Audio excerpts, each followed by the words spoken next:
Sekarang kita akan menginjak pada acara inti, pada materi pertama yang berjudul Peran UKM dalam Ketahanan Pangan yang akan disampaikan oleh Ustadz Haji Abdullah Yazid selaku pimpinan BMT BAS yang juga menjabat sebagai Wakil Ketua Komisi KPU MUI Pusat, Ketua Umum Ikatan Saudagar Muslim Indonesia Jawa Tengah, dan Ketua Bidang Ziswa Keluarga Besar Pelajar Islam Indonesia. Kepada Ustadz Haji Abdullah Yazid, waktu dan tempat kami persilahkan. Kepada Bapak Suwardi SPMSI selaku moderator dipersilahkan memandu penyampaian materi yang disampaikan oleh pemateri.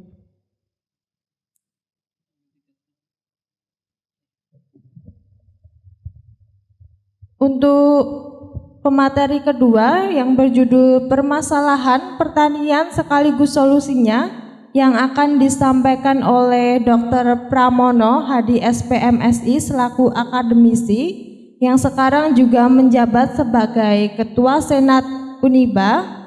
Kepada Bapak Dr. Pramono Hadi SPMSI, waktu dan tempat kami persilahkan.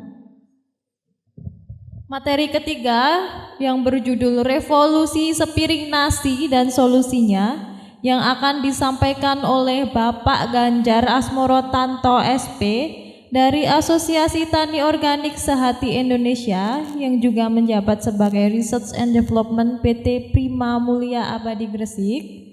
Kepada Bapak Ganjar Asmoro Tanto SP, waktu dan tempat kami persilahkan.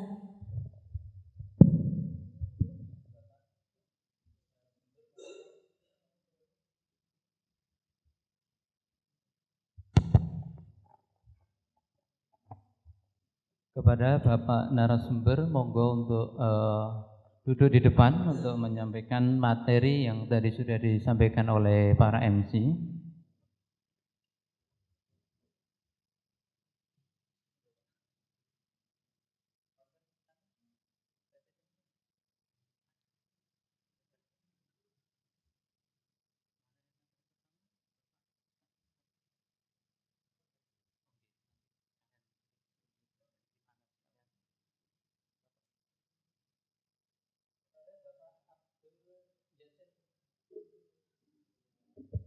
Bapak Abdullah Yazid, waktu dan tempat kami persilahkan. Dipersilahkan maju ke depan untuk menyampaikan materi.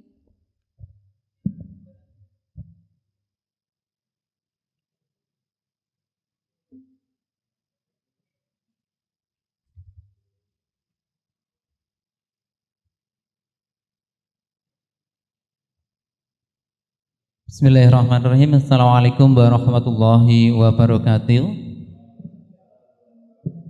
Yang kami hormati Bapak Rektor selaku Bapak owner ya dari pemimpin ya. Yang kami hormati dari Bapak Ibu para peserta pada Sarasihan Temu Bisnis Menuju Kemandirian Pangan. Pada pertemuan kali ini kita akan menyampaikan ada 6 pemateri ya.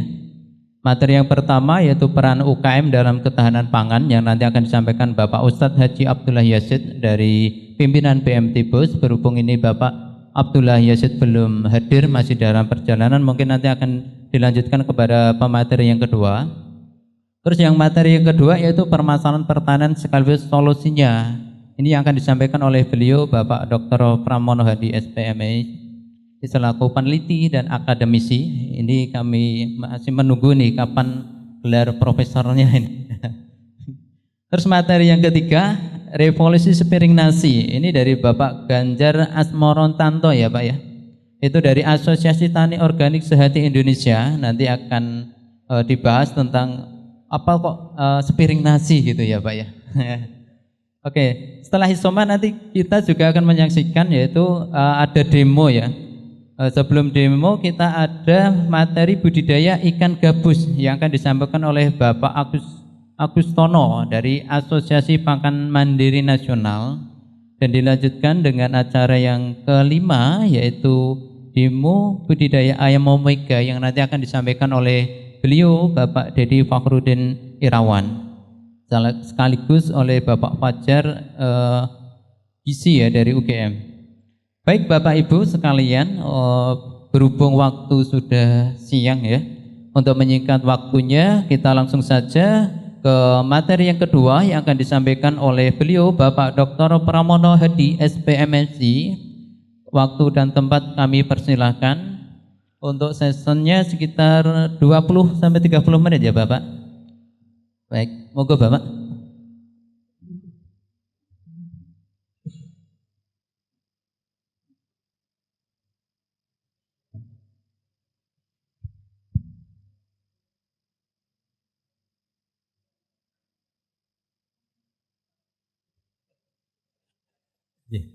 Bismillahirrahmanirrahim. Assalamualaikum warahmatullahi wabarakatuh.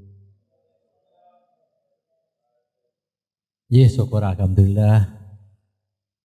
Wa syukurillah wa la quwata illa billah. Asyhadu an la ilaha illallah wa asyhadu anna Muhammadar Rasulullah.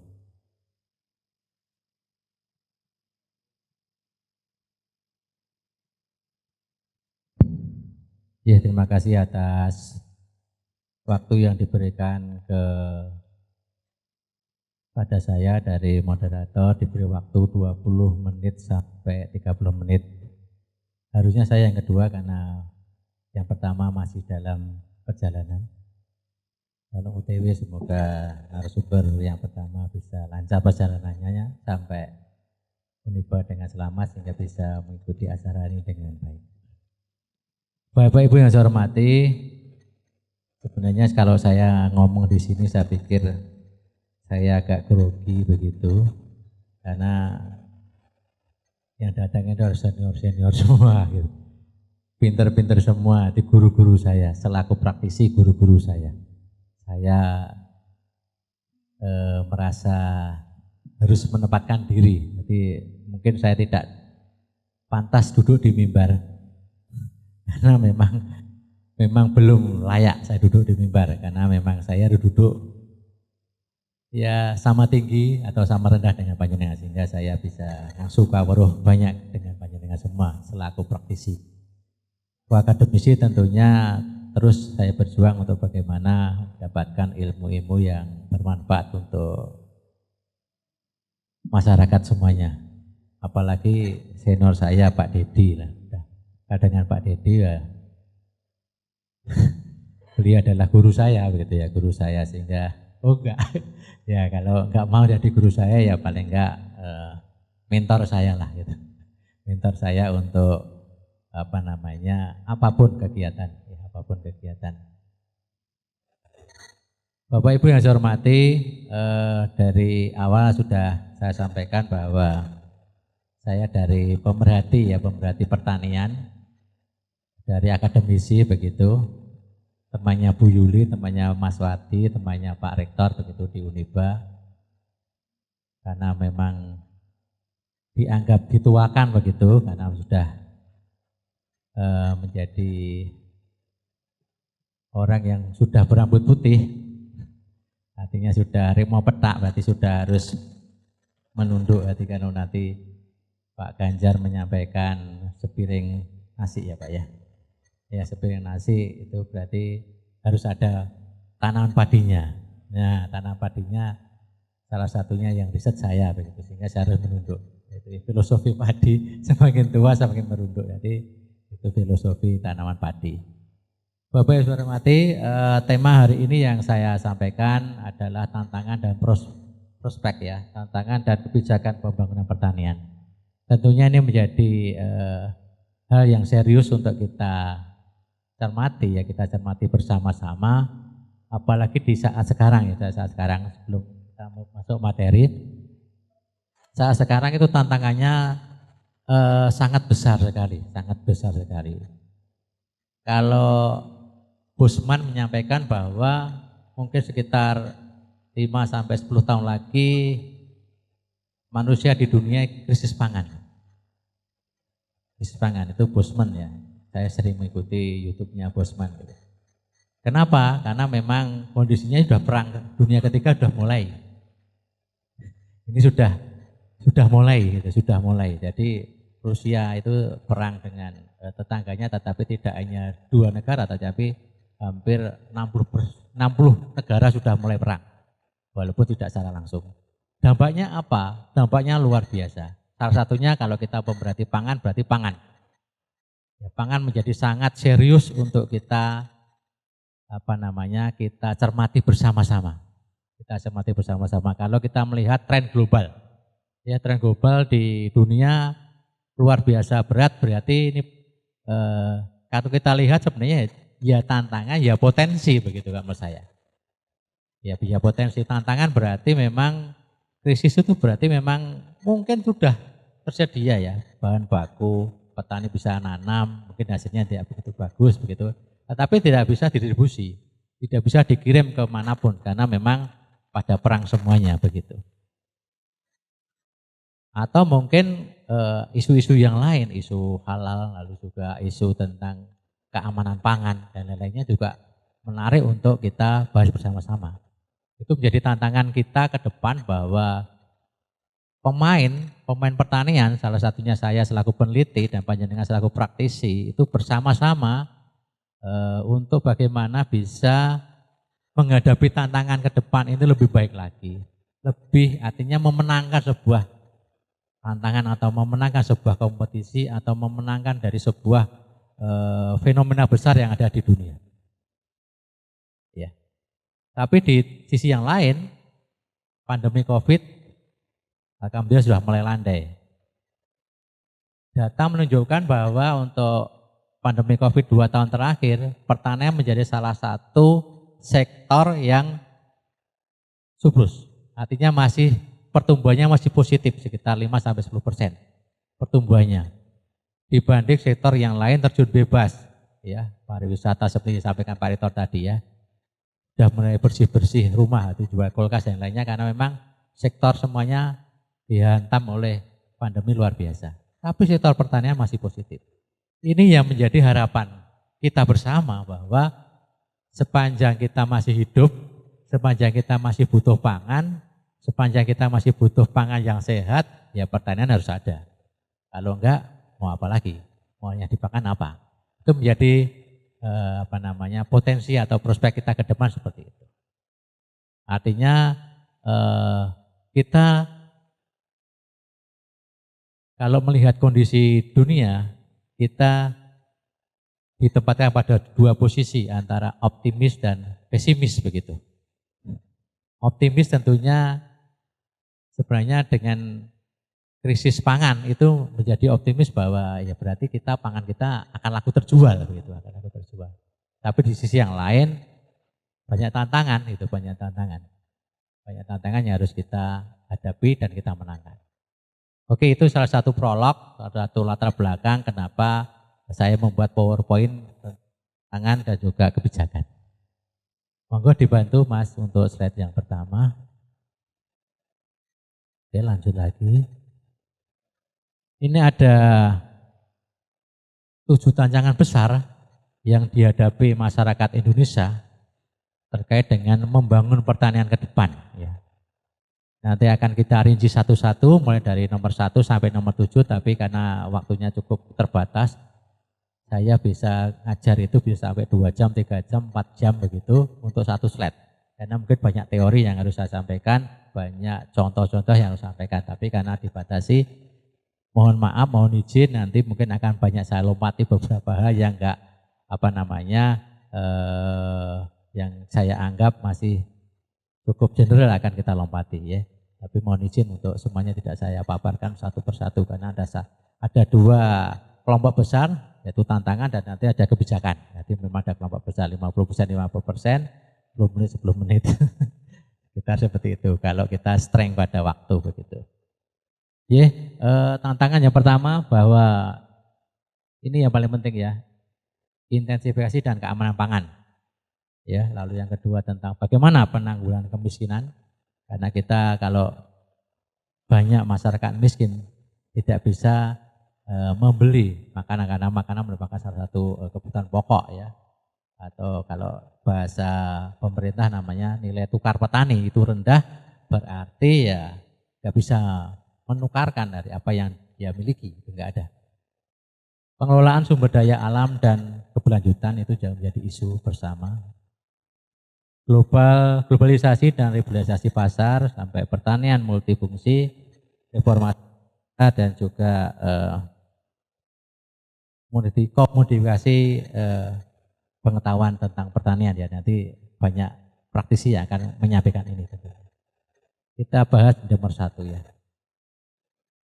Nomor 1 tentang intensifikasi keamanan panganan.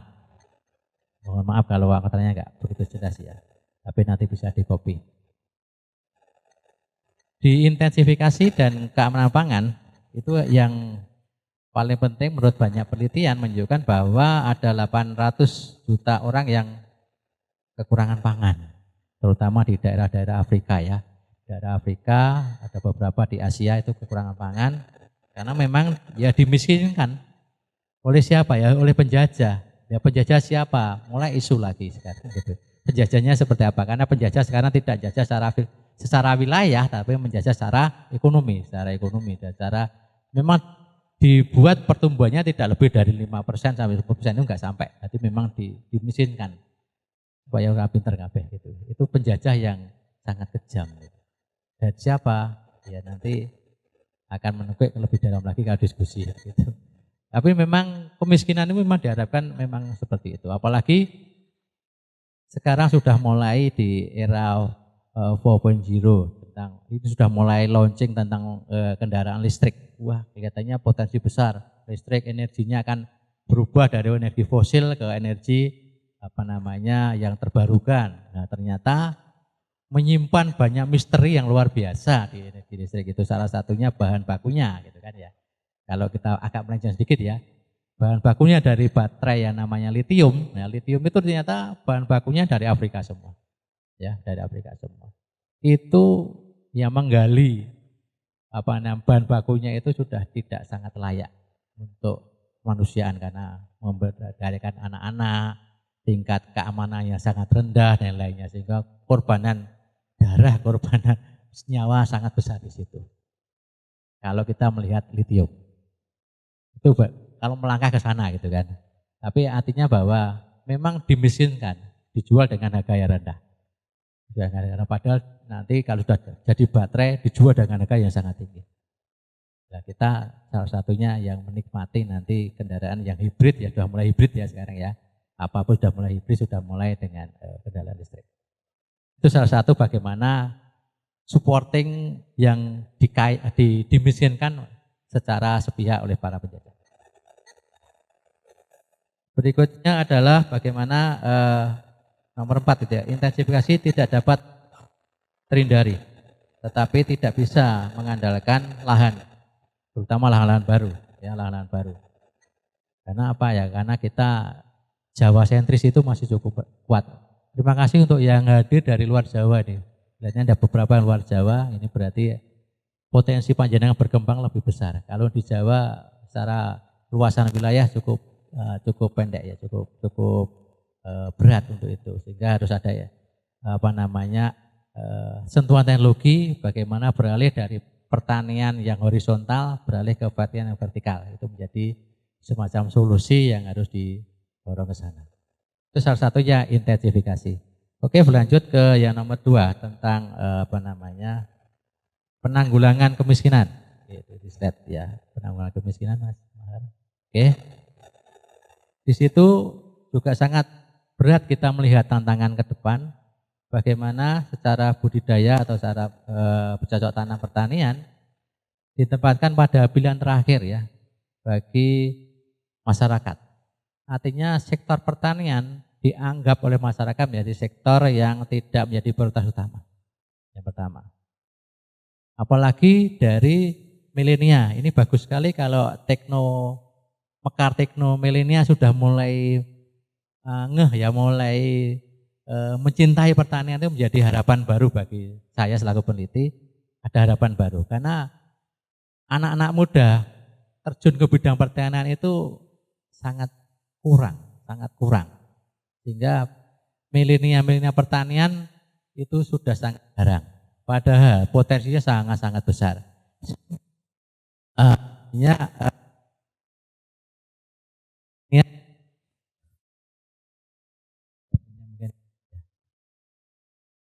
Halo, ya.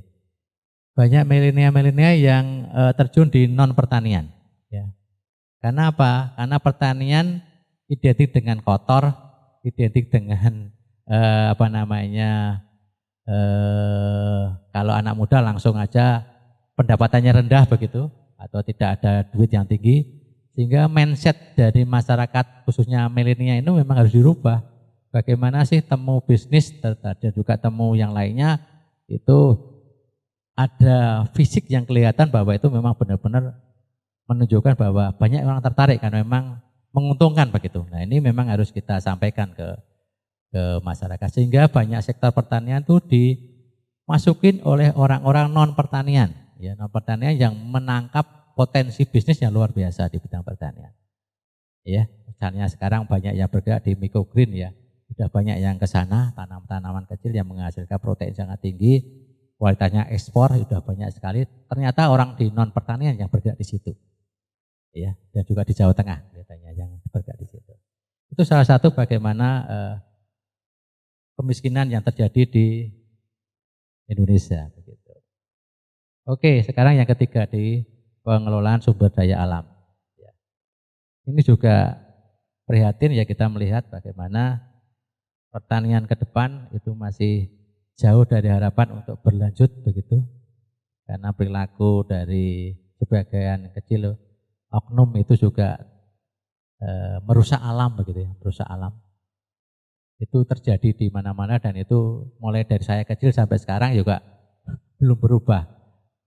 Presiden ganti bola bali ya tetap koyong ini baik begitu, muncul ganti program, ganti kebijakan, tetapi tidak ada apa namanya keunggulan yang sangat serius yang bisa kita rasakan. Jadi yang apa memang kita hadirkan seperti ini terus begitu ya? Ya nggak tahu lah. Semoga nanti yang ke depan pertanian akan lebih baik lagi.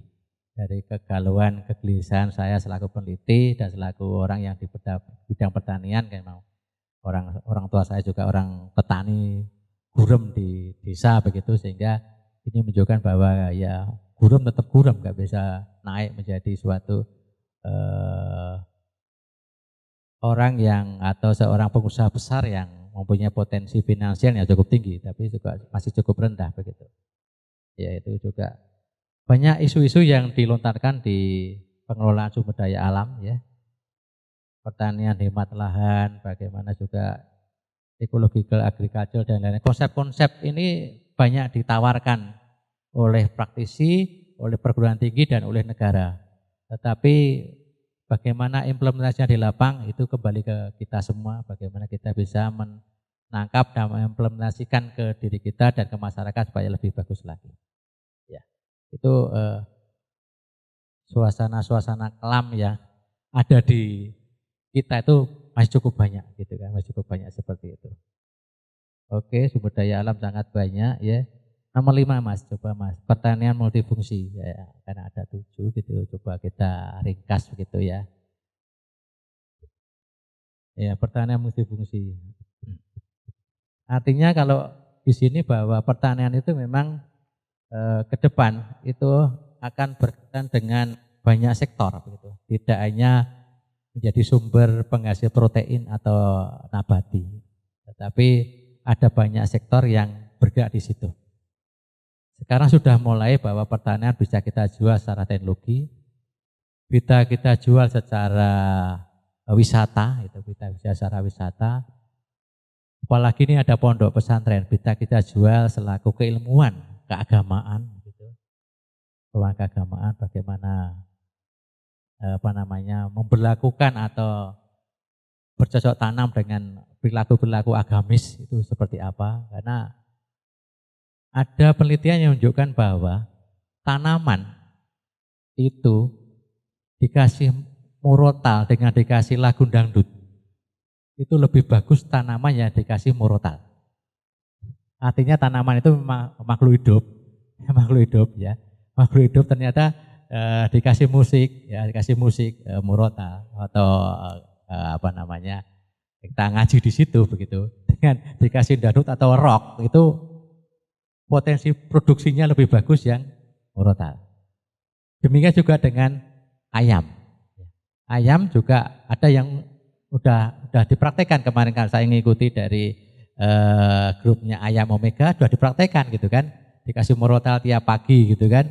Memang dia lebih nyaman dalam hal untuk makan, untuk bergerak, untuk hidup itu dibanding yang dikasih musik yang lain.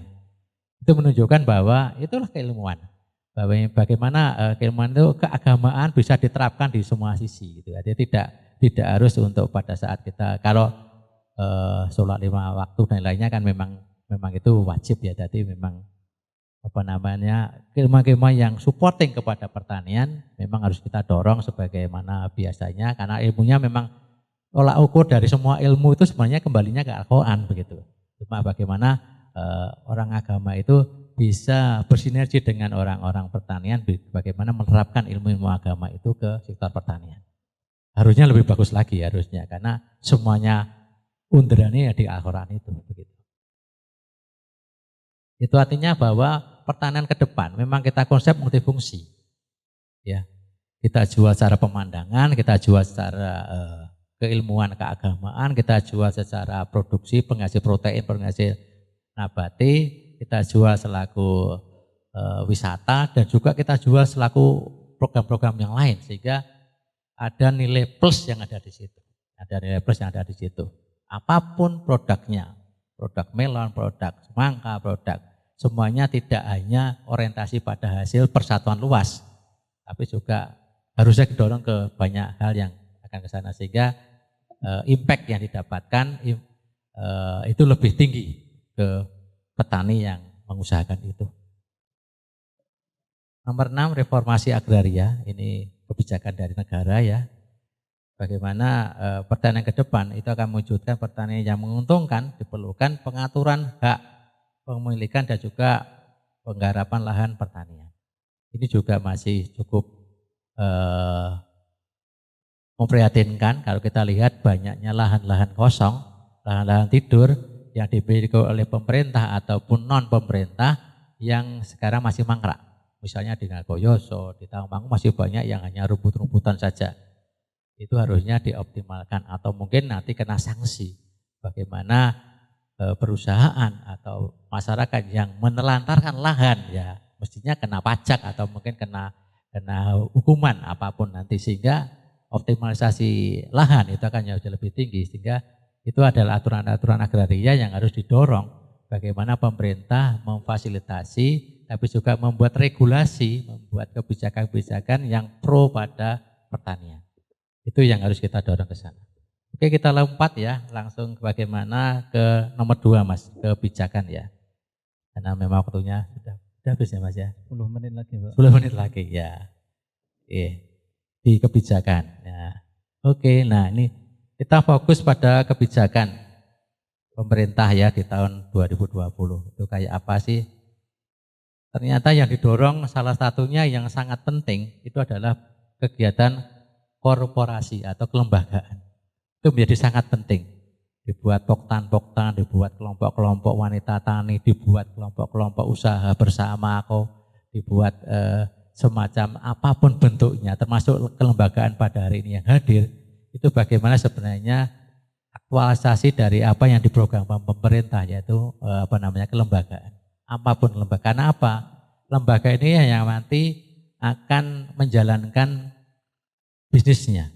Karena bisnis tidak hanya pendekatan secara pertanian, secara on farm, tetapi bagaimana juga sampai peningkatan pendapatan. Pendapatan sampai bagaimana temu bisnis, temu dengan banyak yang lain. Itu menjadi sangat besar sekali. Artinya korporasi ini menjadi lembaga yang diharuskan lebih lebih maju lagi, lebih profesional lagi, apapun nanti bidangnya. Sehingga nanti pinjam dana misalnya ya, ada dana bergulir dan lainnya dari pemerintah atau mungkin dari perbankan atau mungkin dari WHO atau dari institusi luar negeri bisa kita tangkap menjadi potensi sumber daya tentang finansial yang harus kita kelola. Itu lebih bagus lagi. Di negara, di perguruan tinggi sudah kenal dengan namanya UMKM, dengan namanya KDRK dan lain-lainnya. Bagaimana kelembagaan itu dikuatkan, begitu dikuatkan. Jadi tidak parsial petani individu dari lembaganya. Ya, salah satunya yang saya tekankan adalah kelembagaannya. Endingnya adalah kesejahteraan tentunya di situ. Ya, lanjut lagi bagaimana sih kebijakan dan strategi ya pengembangan kawasan pertanian berbasis pada korporasi petani. Nah, ini kan yang didorong ke sana. Kalau di Jepang namanya one village one product gitu kan. Satu produk, satu desa satu produk. Itu menjadi konsep di Jepang ya. One village one product. Jadi satu desa satu produk khas di situ. Apapun gitu kan. Di negara kita mestinya lebih bagus lagi karena luas dari Jepang juga luasnya luas di Indonesia dan juga bagaimana pembentukannya tidak desa kalau di Indonesia jadi kawasan itu menjadi beberapa desa bisa jadi satu karena misalnya kawasan Ngargoyoso, misalnya kawasan Tawamangu, kawasan Temanggung dan lainnya menjadi kawasan sehingga itu menjadi produk yang harusnya menjadi ciri khas gitu kan, ciri khas yang dikembangkan misalnya Temanggung dengan kopinya ya udah kopi aja diekspor sedemikian rupa sehingga berbasis kopi seperti yang sudah berhasil seperti yang di Malang misalnya dengan keadaan apelnya. Tidak hanya buah apel yang dijual tapi sampai ke sirup, sampai ke permen, sampai ke kaos, gambar apel dan lainnya, artinya ekspornya luar biasa di situ. Itu harus didorong ada ciri khas penggali potensi yang ada di wilayahnya masing-masing. Itu menjadi konsep yang bagus ya. Negara itu banyak membuat konsep-konsep, membuat model-model untuk bagaimana meningkatkan kawasan itu menjadi bergerak begitu. Tetapi ya kembali lagi ke kita, apakah kita bisa menangkap atau tidak.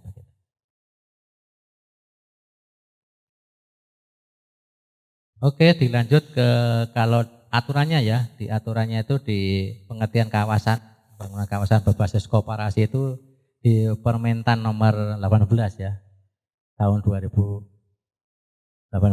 Itu bagaimana sih aturannya?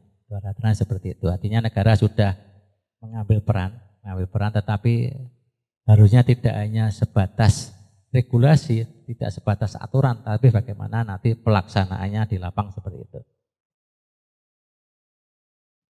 Lalu berikutnya data-data dari masyarakat ya, kita banyak sekali PowerPoint yang saya buat sebenarnya, tapi ini tujuan ya terakhir Mas. Sudah dilirik sama moderator saya harus terasa. Tujuannya ya, ini yang terakhir slide yang terakhir yang saya sampaikan, nanti banyak diskusi lebih bagus lagi. Bagaimana sih tujuan pengembangan kawasan pertanian berbasis pada korporasi petani? Nah ini kan ada tujuan-tujuan yang diharapkan kecapai begitu. Ya, yang pertama adalah keterpaduan program dan kegiatan pembangunan pertanian. Artinya program-program yang sinergi dengan pembangunan pertanian di kawasan situ. Mungkin di pemerintah kabupaten, kerjasama dengan penyuluh dan juga yang lainnya itu kita sinergikan begitu supaya supaya harmonis begitu, harus ada sinergi, efisiensi dan efektivitas. Lalu juga pengutuhan sistem dan usaha agribisnis secara integrated atau terintegrasi. Efisiensi sistem budidaya itu yang sangat penting karena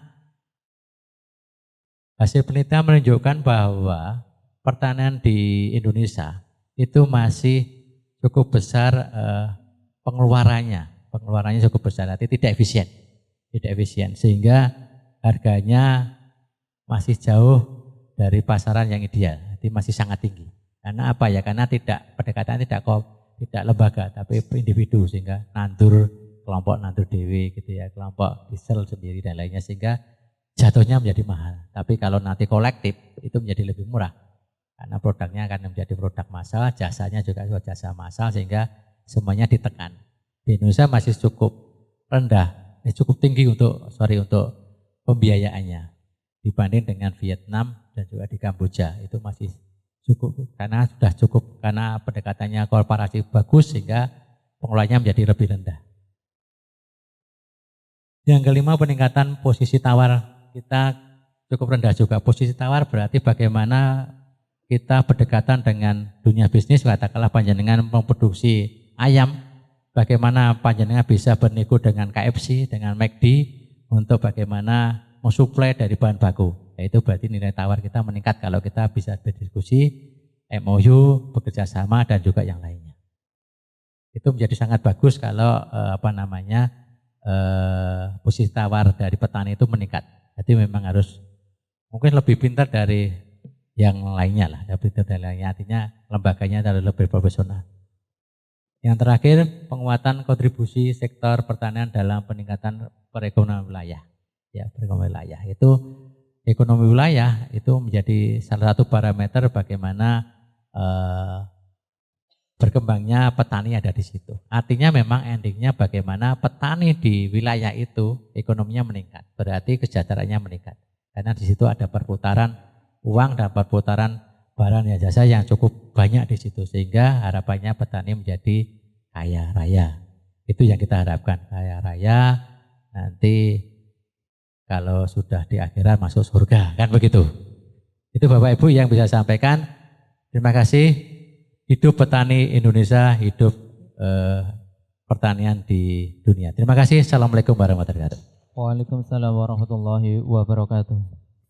Demikian Bapak Ibu penyampaian materi yang pertama dari Bapak Dr. Pramono Hadi yang tadi mengupas tentang isu-isu di sektor pertanian. Sebelum dilanjutkan ke materi yang kedua, ini dari panitia dipersilahkan untuk coffee break dahulu ya, disediakan di samping aula ini. Monggo Bapak Ibu yang mau coffee break kami persilahkan. Nah, untuk berkaitan dengan sesi tanya jawab nanti kita lanjutkan ke materi yang kedua, habis itu kita lanjutkan dengan sesi tanya jawab. Monggo Bapak Ibu yang mau coffee break dulu kami aturkan segera.